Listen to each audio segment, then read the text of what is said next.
Welcome to the Successful Nonprofits Podcast. I'm your host, Dolph Goldenberg.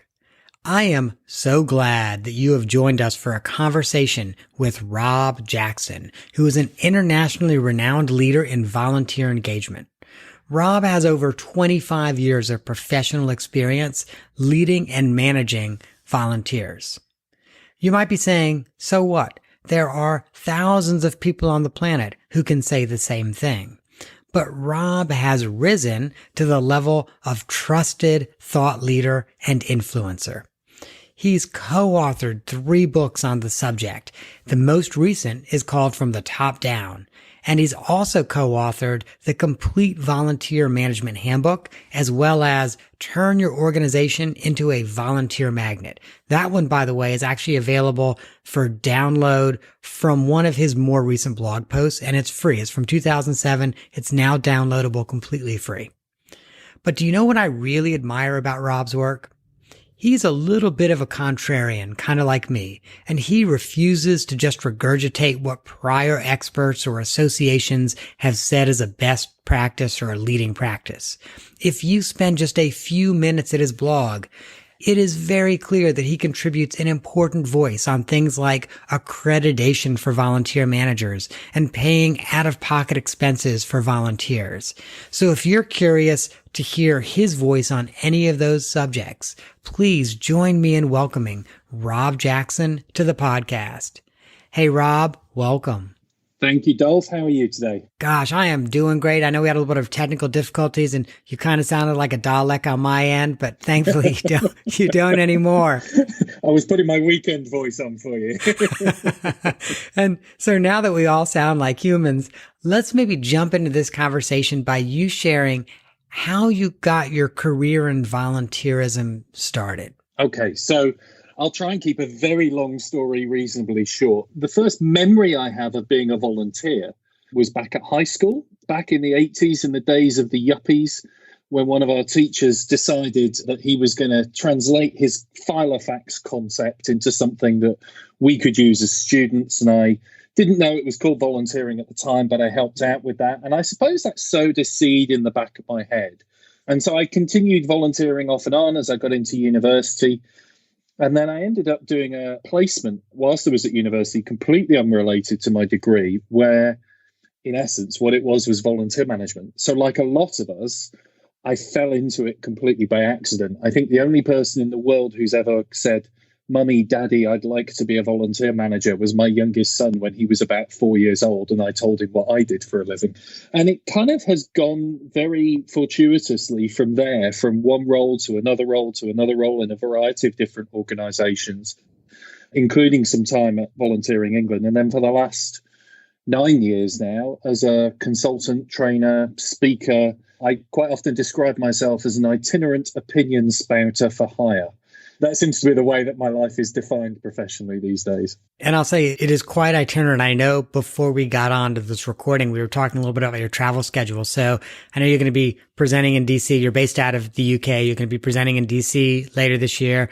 You're going to be presenting in Auckland in New Zealand even later in the year. So definitely quite the itinerant volunteer opinionator.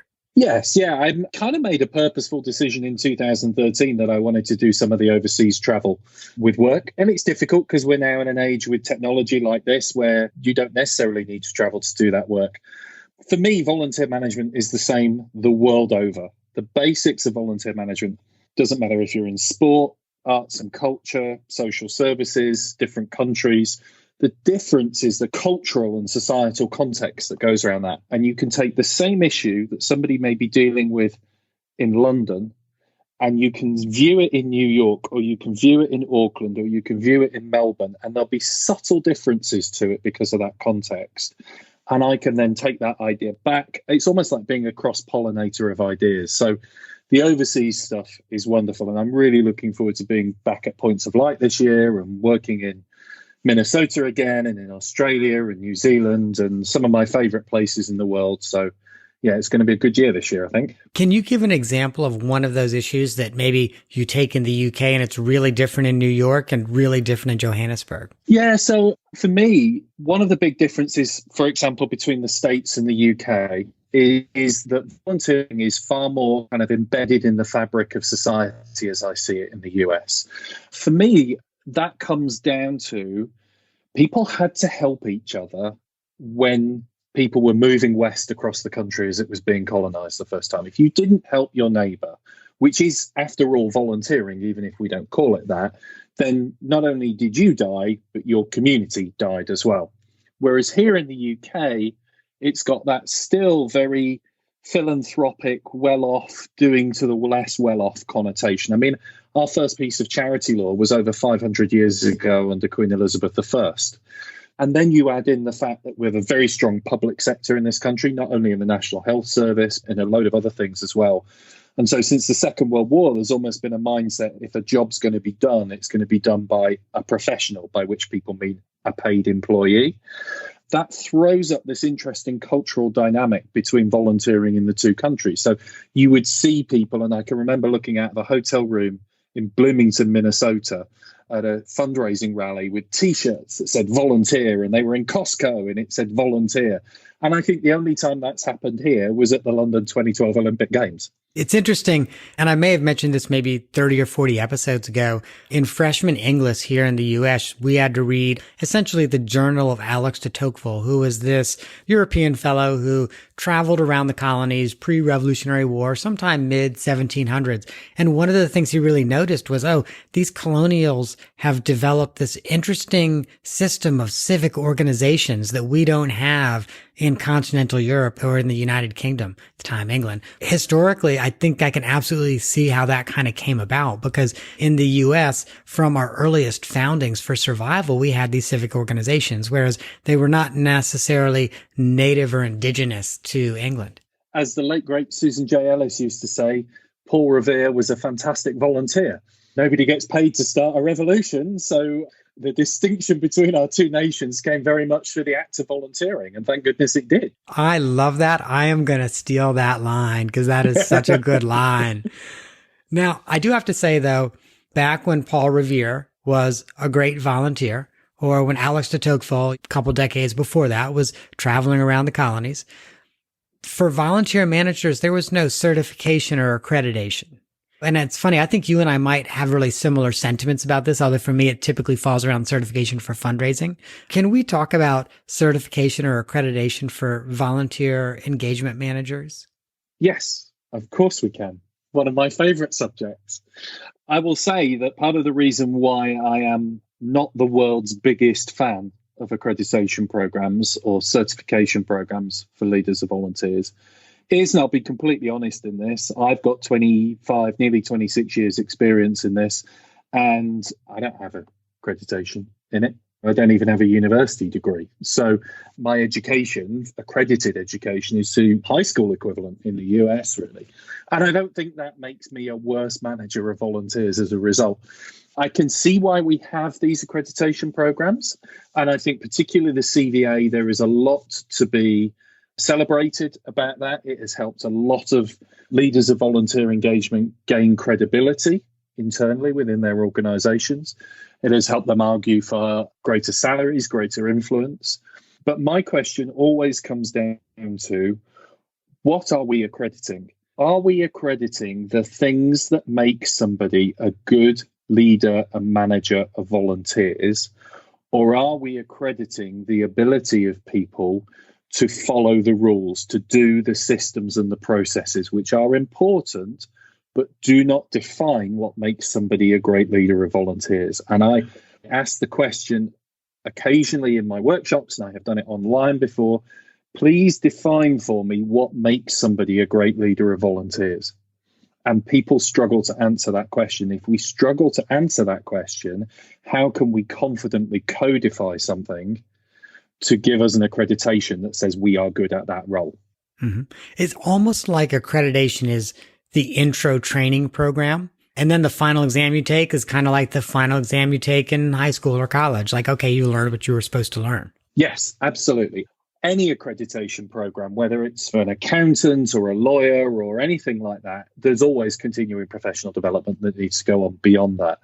I look at so much of what has come to define volunteer engagement and volunteer management today. And it is, Andy Fryer in Australia talks about this, how we originally started in the late 60s with people like Harriet Naylor, and we were very much a people profession. And then we moved to what Andy talks about as a paper profession. So if you go to a conference of volunteer managers and they introduce themselves to each other, it will be, "Hi, my name is Rob." The first question you will probably ask me is, "How many volunteers have I got?" As if that's the ultimate badge of success, that I've got more than you. And then our default conversations will be about risk assessment, health and safety, criminal record checks, application forms, how long is yours, reference checks.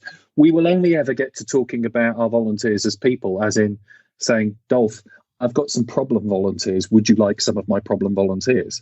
For me, that's kind of a wrong-headed way of thinking about it. Those systems and processes are important, but they've come to dominate rather than support. And my clearest example of that was in Australia a couple of years ago, where a lady who worked, she was about the only employee for a very small organization. She said to me, "Rob, should we have exit interviews and questionnaires for our volunteers?"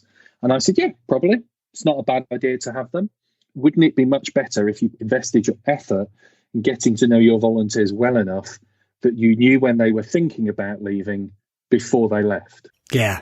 And so if an accreditation program, we tick the boxes because we can do exit interviews and we can do exit questionnaires, that's great. But if it takes our eye away from getting to know our volunteers well enough to know when their motivations are shifting and changing and their interests and their passions are changing, then that's not necessarily a helpful thing. So if it gives you what you need internally, if it gives you what you need, then go for it.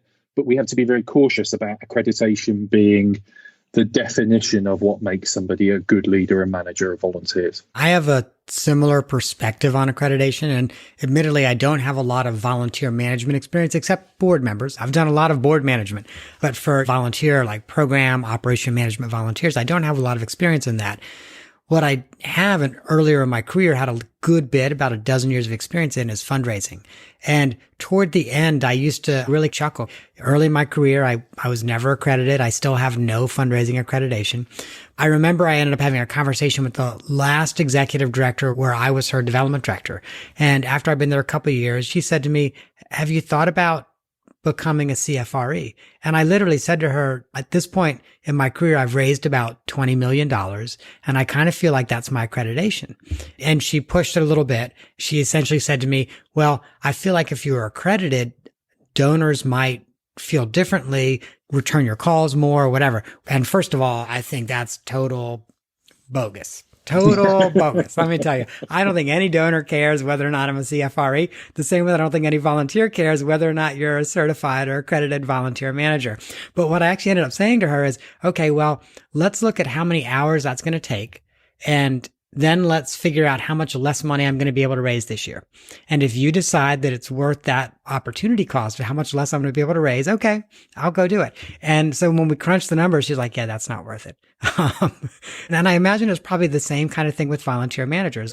If you are good at doing it, your accreditation is that you have happy, long tenured volunteers, or you've developed really great short-term programs for volunteers and you have really good outcome measures on your short-term programs. And I think the other reason why volunteer managers, I mean, I spent 6 years working in volunteer management in fundraising. So interesting having both feet in two separate camps. I think the other reason why volunteer managers, it's perfectly justifiable reason, want to pursue accreditation is it's this sense of wanting to be seen to be part of a profession. Volunteer management still around the world isn't seen as a serious profession within the non-profit space. It isn't seen as a serious discipline. And I think that's a very worthy aspiration. And I've viewed for almost as long as I've been working in this field that we should be more professional and that we should be seen as a profession. But I've also argued that we have to be careful about what we mean when we talk about being a profession, because there are lots of professions that have a high level of accreditation. So people like accountants and lawyers who don't necessarily have the greatest reputation in the public eye. And you look at fundraising, there are loads of brilliant fundraisers around the world, but as fundraising has become more professional, certainly here in the UK, so have grown tabloid newspaper interest in it and controversy about fundraising practice. And do we necessarily want to be attracting that kind of spotlight? So it's almost a case of be careful what you wish for. So long as there is a variety of ways in which people's professional experience and competence can be recognized, and that we can build a field around that, a profession around that, then that's fine. But I just think we have to be careful that our accreditation models don't necessarily always deliver what we want them to deliver. Right. I think there's some other ways that you're really on the cutting edge of volunteer management. As I said, I spent some time on your blog, and I loved one of your more recent blog posts where you kind of talk about 10 easy things to do. At least it's not the title, but something like 10 things you can do that will really help supersize your volunteer program. And one of those is to help volunteers with out-of-pocket expenses. And you had a unique approach to it that I'd not thought about before, which is that DEI approach. Can you say a few words about that? Yeah, so this is a blog post that actually went up today, the day that we're recording this. And it is something that I see a difference in around the world. And actually, if you go back onto my old blog site, there's a really interesting post on this same issue from a lady who used to manage a volunteer centre here in the UK, who now manages a volunteer centre in Adelaide, Australia, who has a very different perspective on it because of the two different countries. But in the UK, for a long time, the reimbursement of out-of-pocket expenses, which is governed as to what you can allow by the tax authorities over here, but it's been seen as not just a financial issue, but a diversity, equality, and inclusion issue. In that if you do not offer the reimbursement of those expenses, the message that you are putting out is we are only accepting volunteers who can afford to be out of pocket by volunteering here. And so actually the provision of those expenses is an important way of recognizing that anybody who comes to us, if they have those legitimate expenses reimbursed, doesn't have to be financially penalized through volunteering. Now, that's easy to say. The difficult thing is getting the budget. And this, for me, there's two issues around this. One is whether or not organizations immediately look to outside funding to do that. And if they do, I can understand why they do, but that speaks volumes about their attitude to volunteering, because they're only prepared to fund it externally. And so what I always encourage volunteer managers that I'm working with to do is to just put in that budget request. Put in that request every year for what you think is an appropriate budget level. And when it gets knocked back, put it in again the next year. And when it gets knocked back, and talk about it as a diversity, equality, and inclusion.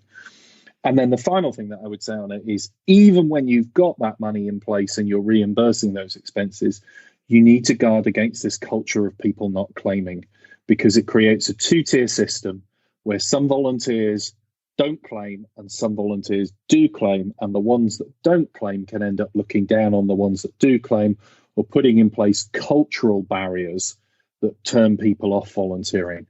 And my solution to that is you have a policy where everybody claims, and then those that don't want those expenses can donate them back to the organisation.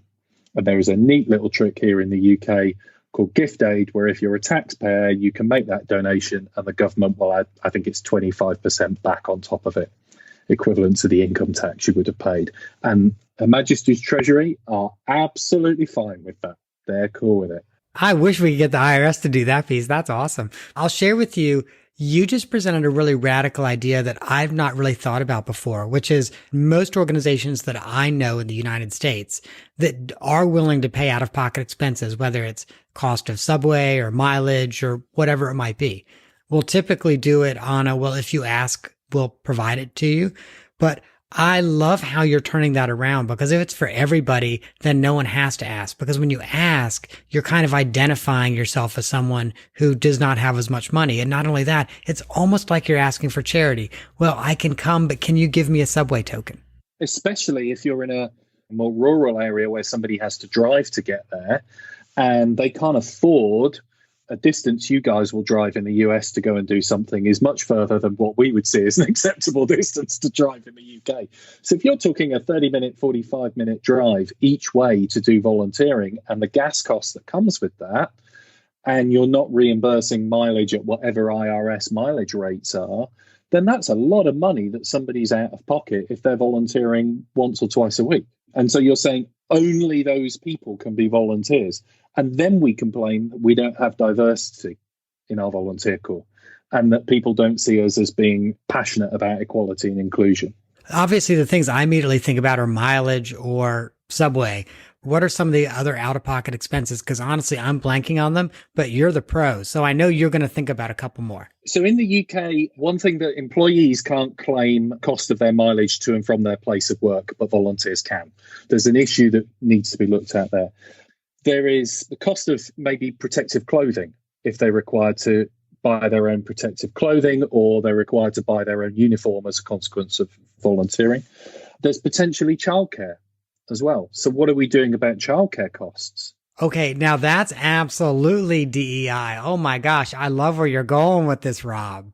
Yeah. Do we have a creche childcare facility on site in our organisation that volunteers can access for free? Or are we requiring, because we're saying no kids on site, are we therefore saying, okay, that then means any parents with kids below that age? Or are we thinking of it maybe less as an expenses issue, but potentially as a family volunteering issue? Is this something where the parents and the kids can come and volunteer together, for example? So things like use of a mobile phone. So if the volunteer is working remotely and needs to be checking in at the start and end of a shift for the organisation to make sure that they know there's a health and safety issue there, or they're volunteering from home and they're having to use a proportion of their internet connection, then are those legitimate expenses? Are those expenses that you would cover? And I'm sure, I don't know the ins and outs of it, but I'm sure the IRS has guidelines on what's allowed, because above that level, there may be tax implications. But it's just thinking through, if I were doing this, what would be the cost that I would be uncomfortable with because I would be incurring? And are those things that we can legitimately look to cover? And if not, if they're going to act as a barrier as to who could be that volunteer, what could we do to ameliorate the financial effects of that in order to help that person be a volunteer? Man, I love that. I think that that is so awesome. One of the other things I'm hoping we were going to be able to talk about is you've also written a good little bit and spoken a little bit about the ways that volunteerism is changing and the nature of volunteerism is changing. And so, for example, specifically the long-term volunteers, like we always read in the newspaper about the volunteers that are around for 25 years. They retire at 55 and they do it until they're 80 years old. I know you've talked about the changing nature where we're seeing more and more short-term volunteers. Can you say a few words about that? I think the important thing to remember is that volunteers are people just like everybody else, and therefore they experience the same pressures on their lives, the same issues that the rest of us face. And I would think it's a pretty safe bet that the vast majority of people who are listening to us on this podcast are unlikely to thrill to the idea of having to give 2 days a week for the next 20 years of their life as a commitment to volunteer on day one. I mean, I'm using a shorthand, but that's how historically we've approached volunteering, is that it's a regular commitment over a long time period. Our lives just don't fit that anymore. They're much more complex. We feel time pressure much more. I always joke that volunteer managers will be the first people to colonize Mars because the Martian day is a half hour longer than the Earth day. And golly, could we use that extra half day? So the way that we live our lives is much more complex. You know, all of the technology that's allowing us to record and listen to this was supposed to save us time. And all the studies show people feel more time pressured as a result. So volunteering has to adapt accordingly. And that's true of all generations. So the idea that we're going to have millions more baby boomers who are going to behave exactly the way that their parents' generation did when it comes to retirement is a complete nonsense, because they've got caring responsibilities for their parents and for their children and quite often for their grandchildren.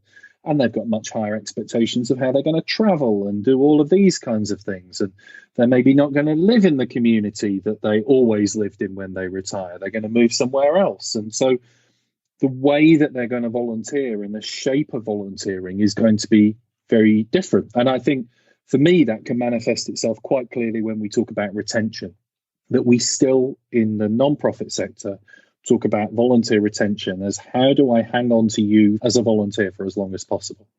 And I think increasingly the way that we keep people is by being flexible enough to let them go. That if you say to me, Rob, I can't volunteer with you anymore, I need to be able to go and travel the country and do this piece of work for the next 6-7 weeks. And I go, I'm sorry, Dolph, you can't leave. The organization will fall apart without me. You're going to go and do it. And you're never going to come back. But if I go, yeah, no problem, whilst probably still silently going, oh my God, how am I going to fill those shifts Dolph was signed up to do? You're going to leave much happier. And in 6 to 7 weeks, when you come back, you're going to be much more open to me getting in touch with you and saying, Dolph, we think you're probably back by now. Would you like to volunteer again? Well, yeah, because you let me leave last time, so you'll let me leave next time. It's a very different mindset from how we have traditionally thought about volunteer engagement. And especially in this day and age where most of us have cycles in our work. And so many of us have 8, 10, 12 weeks a year where it's just horrible. And we can't take a long-term volunteer engagement if we know that we're going to have to be out 8 weeks every year. Yeah. There's a guy I know over here who used to define it.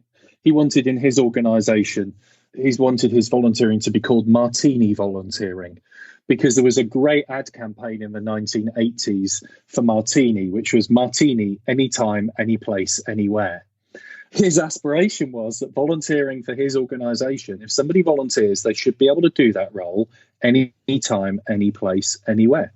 I love that. Cannot say I love the idea of martini anytime, any place, anywhere, but I love that as a motto for volunteerism. Yeah, it's great. It's fantastic. The only thing I will caution people to do is not go and look the ad campaign up on YouTube, because being a 1980s ad campaign, it's not very Me Too friendly. Well, you know, and it's funny when you talked about that ad campaign, what I really thought was the tagline today would be, do you miss the 1950s? Martini, anytime, any place, anywhere. It's really what I thought, because that sounds very Mad Men 1950s to me. Yeah, exactly. Talking about volunteering and fundraising, one thing I've always been very impressed in my career that fundraisers do is they segment the audience down.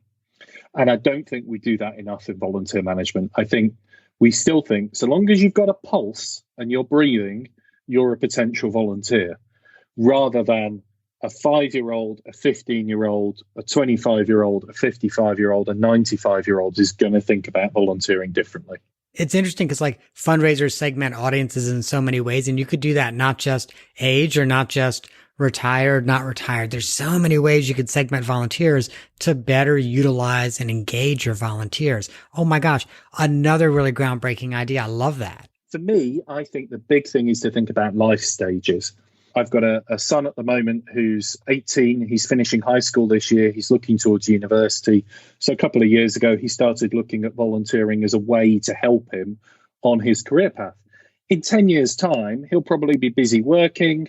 He might not have as much time to volunteer. When he's maybe got a young family, he'll get drawn back into volunteering through sports groups and social clubs. And so we think about life stages, because if you think about that, I'm 46 almost, so I'm of an age when I would be expected to step up because I've got young kids and they would want to go and do Boy Scouts and Girl Guides and all these kinds of things.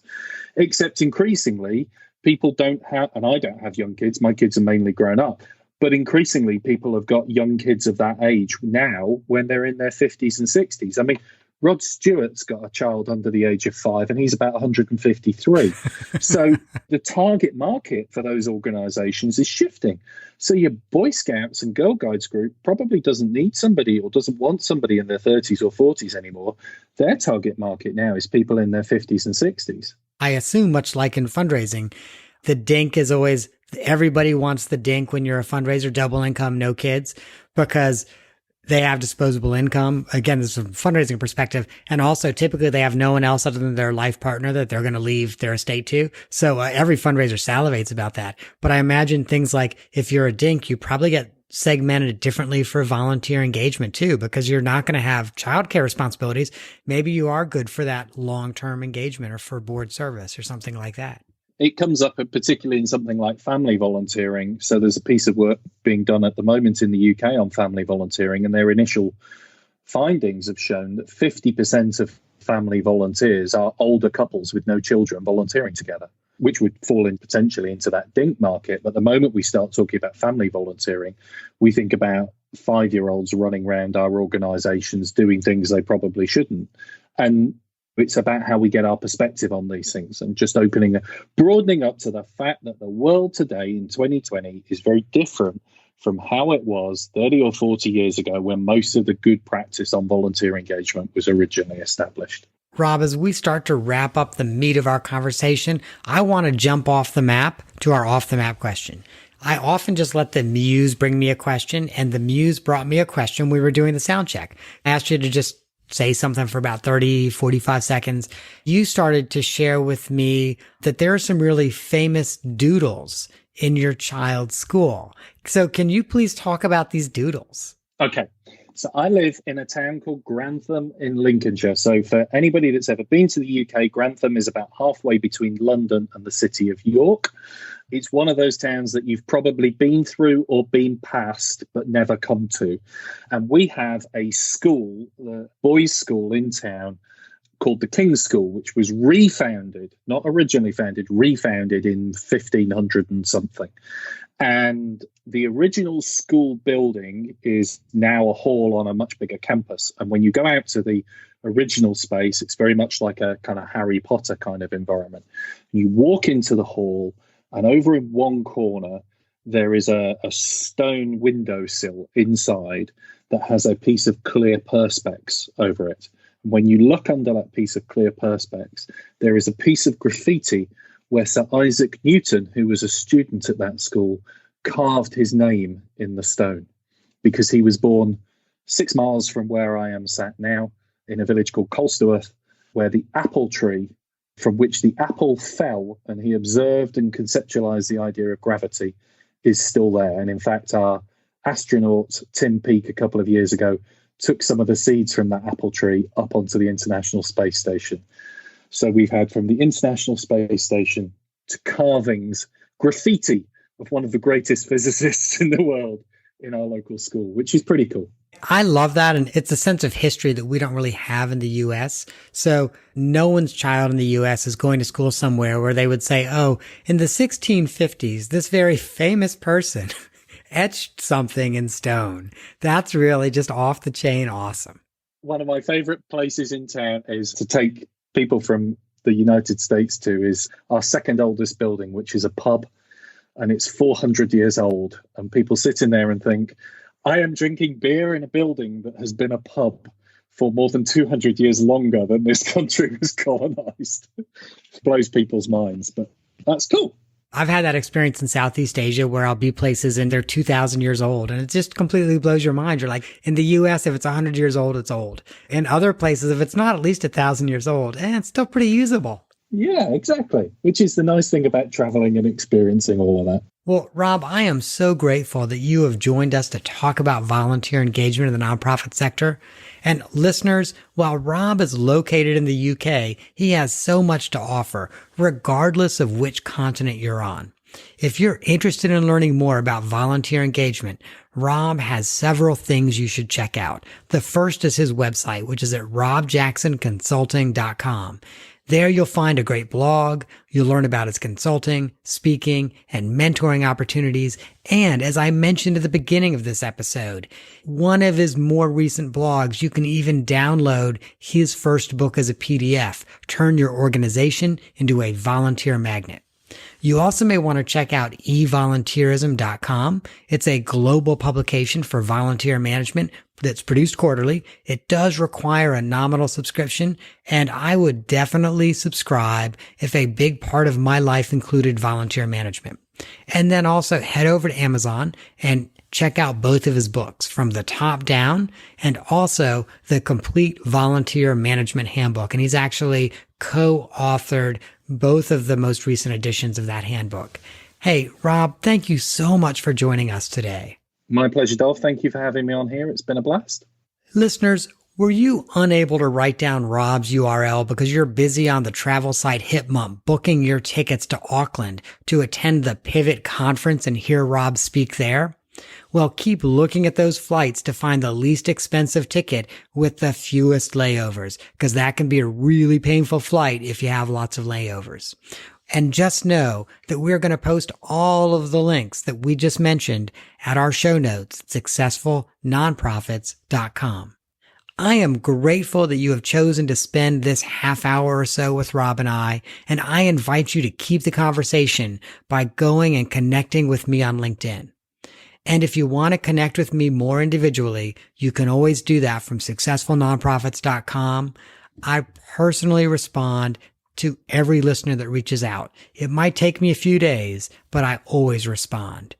And finally, please make sure you rate, review, and share this podcast with your colleagues and your board members. That is our show for this week. I hope you have gained some insight to help your nonprofit thrive in a competitive environment. I am not an accountant or attorney, and neither I nor the Goldberg Group provide tax, legal, or accounting advice. This material has been provided for informational purposes only, is not intended to provide, and should not be relied on for tax, legal, or accounting advice. Always consult a qualified, licensed professional about such matters.